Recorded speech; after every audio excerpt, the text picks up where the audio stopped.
Mana ramp, mana curve. Do these terms confuse you? Maybe make you want to go outside and touch grass? Well, have no fear, because I'm just like you.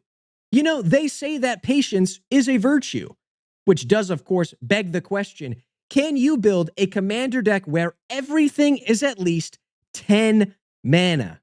A normal mana curve looks something like this, with a lot of 2 and 3 drops and maybe a couple of 7 mana haymakers on the top end.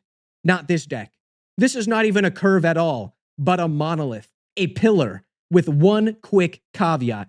I was tearing my hair from my scalp in order to make this deck happen, so I'm invoking a little monkey's paw. Our commander is not 10 plus mana. I apologize, but the average mana value of this deck is 10.6. I know I'm a clown, I'm a jester, but what can I say? I want this deck to actually be fun and not just watching paint dry. But before we get too deep into things, if you can't already tell, I'm the most unhinged deck builder on the internet. So if you have a weird, wacky, silly, goofy idea, challenge me in the comments down below. The one with the most upvotes, I have to build. And while you're down there, hey, leave a like and subscribe. I appreciate it. Now wake up. It's time for the deck because our commander is Flubs the Fool. For the low price of a green, a blue, and a red, we get a 0/5 Frog Scout who says we may play an additional land on each of our turns. And whenever we play a land or cast a spell, we draw a card if we're running on empty. Otherwise, we discard a card. Flubs is the perfect epitome of this deck because if you're playing it, you are a fool and everyone deserves to know. But it's also really fun and I love it. Now, obviously, you're thinking 10 mana plus cards obviously means it's a bad curve. We're just sitting around watching Family Guy funny moments, but that's not true. Greater Gargadon is really only 1 mana because we're suspending him for 10 turns. Primeval Protector is 1 mana because our opponents are going to be doing stuff, and then that means we can cast it for cheaper. Rumbleweed is going to be 1 mana because we're going to discard a lot of land into our graveyard with Flubs sometimes. Icebreaker Kraken is 2 mana because we're running Snowlands. I bet you didn't expect that. Deep Sea Kraken is 3 mana, and we're suspending him. But don't worry, he's coming out of suspension pretty quick because opponents cast spells all the time. So we're probably getting him like turn 4 or whatever. Who cares? Now, on a technicality, I am allowing Charred Foyer and Warped Space in the deck. They're too awesome not to include. Its collective mana value is 10. It makes sense, legally speaking. And paying 0 is really necessary when everything else costs like 10 mana. It's good. Card advantage. We need it. Now, let's meet the core package of this deck, the Eldrazi. We all know they're creepy and they're kooky, mysterious and spooky. They're all together ooky, the big-ass Eldrazi. Classic, all right? Now, let's meet the main family of Eldrazi we're really looking for. Kozilek, Butcher of Truth, 10 big bands. You cast a spell, draw 4 cards, Annihilator 4. Insane. He's a 12/12, by the way. Kozilek, Great Distortion, 10 mana. Cast a spell. If you have fewer than 7 cards in hand, draw cards equal to the difference. You're most likely drawing 7 cards off of this because you're going to have nobody in your hand because of Flubs. It's a 12/12 with Menace. And yeah, you can counter stuff sometimes. What a little jokester. We love Kozilek. Then we got Emrakul, the Promised End.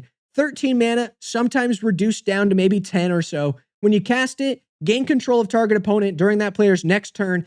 After that turn, they get an extra turn. It's also a 13/13 with Flying and Trample. Really nice. And Emrakul, the World Anew, is 12 mana. When you cast this spell, gain control of all creatures target player controls. It's got flying. It's a 12/12. When it leaves, sack all creatures you control. That sucks. But if we madness it and discard it with Flubs, we can cast it because we do theoretically have enough colorless mana in the deck. You know, what they say about Emrakul? A lovable control freak. Now, of course, Ulamog, the Ceaseless Hunger, the GOAT. 10 mana, indestructible. Cast it, exile 2 target permanents. Really good. He's a 10/10. Ulamog, the Infinite Gyre, 11 mana. Cast it, destroy target permanent. Indestructible, Annihilator 4. I love him. And of course, Ulamog, the Defiler, 10 mana. Make a target opponent exile half their library. Round it up. Ward, sack 2 permanents. Enters the battlefield with a gajillion +1 counters. And he has Annihilator X, where X is the number of +1 counters. Hey, if they exile one of our creatures, now we have a 10 mana thing sitting in exile. This guy gets like plus like a gajillion cards, does a lot. And with a name like the Defiler, he should be running for office. Am I right? And of course, we can't forget about Cousin It That Betrays, the 12 mana 11/11 Annihilator 2. That's Turgid in colorless. I love them all. They're so great. But to be transparent, it is a race against time. Flubs is doing his best to grow as much land as possible for us. And I'd love to say in the land of make-believe, we get our Omniscience, we get Enter the Infinite, and then we draw our entire deck, play everything, Eldrazi everywhere. It's beautiful. They all kissed. Everybody stood up and clapped. But that did not happen in my playtesting until really, really late game, like turn 7 and 8 plus. And so in the meantime, Flubs needs to stay alive. We need to play as much land as possible, prioritize the land. There's like 50 land in this deck, and we need every little bit of it. Discard anything that is not land. I do not want to see you discarding a land until you're at maybe 8 or more lands.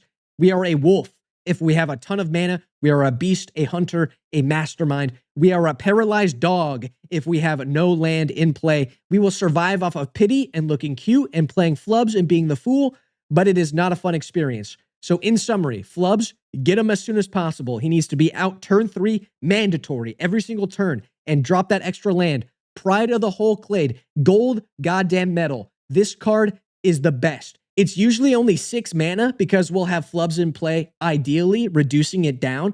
You can also draw 15 cards off of Pride of the Whole Clade if nobody blocks it, or you give it to Flubs, make them unblockable with Escape Tunnel, bing bada boom, you just drew 5 cards for 4 mana. What else were we using that mana for, to be honest? Now, just like in real life, we got to keep our eyes open for the casino, baby, because we're gambling with Primal Surge. 10 mana, exile the top card of your library. If it's a permanent, put it on the battlefield. If we do, repeat this process. Now, this card is the Holy Grail. It could get us our entire library onto the battlefield, or it will whiff 3 cards deep and feel horrendous, and I love it so much. Absolutely one of the top-end cards. It feels so good.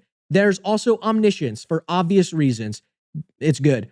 Then Temporal Trespass. Keep an eye on it because it has Delve. And you know our homeboy Flubs is filling the graveyard faster than anti-vax parents do. It gives us an extra turn so we can time travel to the future where maybe we found Shard Foyer and Warp Space. It's ideal for the curve. God, I love this card so much.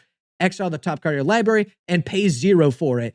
Why would we not want this card? It's basically going to lead to a big cartoon fisticuffs fight with our Eldrazi, their commanders, their creatures, whatever. We got our Ulamog. We swing them out. Suddenly, 20% of their entire library is gone. Goodbye, Alexandria. And we just got to do that 5 times to get rid of their entire library. And we do that 3 more times to our other opponents. And then all of a sudden, we win. That's it. We won. A 10 mana deck. Who thought? But it actually pilots really well. If you're playing a lot of land and you're discarding stuff and your graveyard's moving all around, it's amazing. That does bring us to the end of the video, though. If you liked it, leave a like. If you subscribe.